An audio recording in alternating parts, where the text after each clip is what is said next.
I work on the basics. That's all I work on. And people are like, well, what? Like scales and arpeggios? Like, yeah, yes. And it's like, and I do all the, like, there are certain things I don't have to do anymore. Like after a certain point, or if you're playing a lot, like I don't have to routinely go over songs, for example. I've learned them they're deep enough into my being that I don't have to necessarily, like, I'm not saying I don't ever have to relearn a tune or check it out and stuff, but usually that's pretty quick at this point. Maybe it's like, ooh, I need to brush up that bridge, listen to it one time, or tap it out on the piano or something.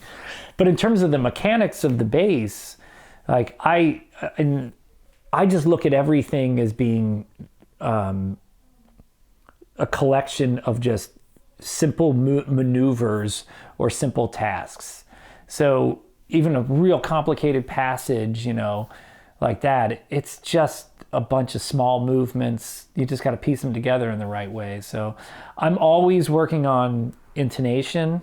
This is very bass specific or string specific.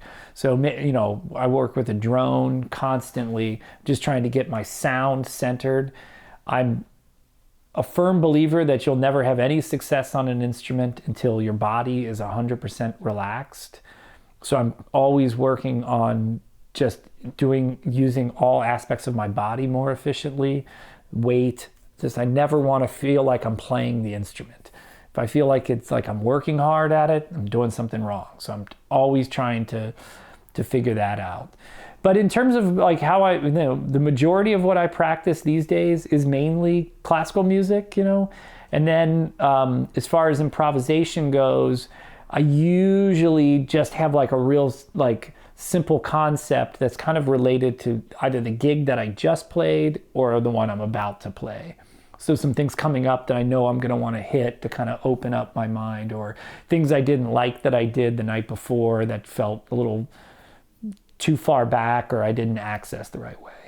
Let's say I'm got a certain tune that's coming up, and it has like a key or an area. Let's say it's a tune in a certain key or something, and it's just one that I just feel like I'm just not as free as I want to be, And it's like, so then I'm going to go do some mechanical things to really make sure. It's like, well, why is that? If this was in a key that was friendly, C or F or B flat or E flat, if it's like, why do I feel like I can play anything I want there, but if this thing's in like G flat, like why is it not working?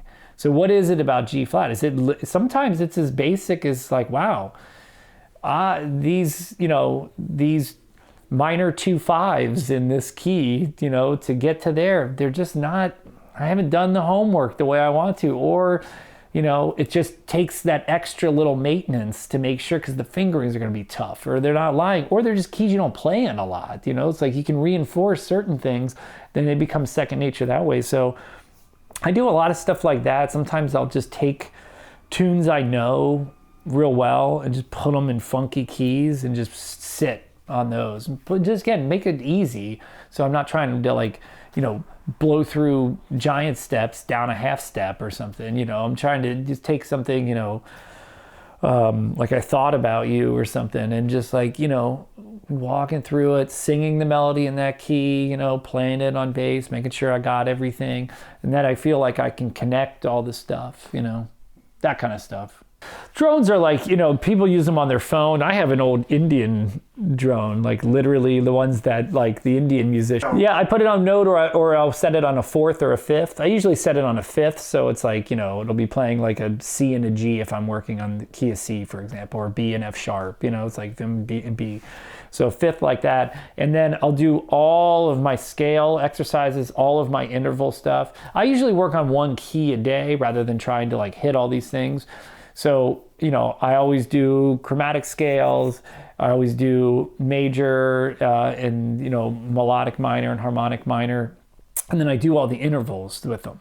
So I'll do thirds, like double stops, thirds, fourths, fifths. People think they've done all that stuff, and you can get them real fast. Be like, oh, it's cool. Okay, let's do the harmonic minor scale. Play it in thirds. And then all of a sudden they realize like, oh, I don't never really practice that, because it's got all these crazy intervals when you do it that way. you know, because once you add in that augmented second in there, you end up with these wild intervals. And so making sure you've got that fluidity in there, you got that stuff in tune is really cool. And that also, like, that kind of stuff will really surprisingly clean up keys that you're not that familiar with too, because you're, you know, like if you're doing like F sharp minor, you know, and all of a sudden you just start like finding all of those and you're like, oh yeah, that's the stuff I wanted. It just it kind of like locks in all the framework that you need to.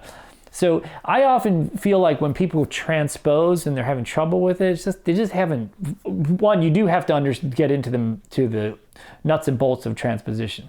But by and large, it's just like, you're just not familiar enough with that key. You know, and that, again, that comes back to that honesty and stuff too. It's like, you got to do more homework in the key. This has been Joe Policastro for Player to Player. If you enjoyed this video, please remember to like and subscribe.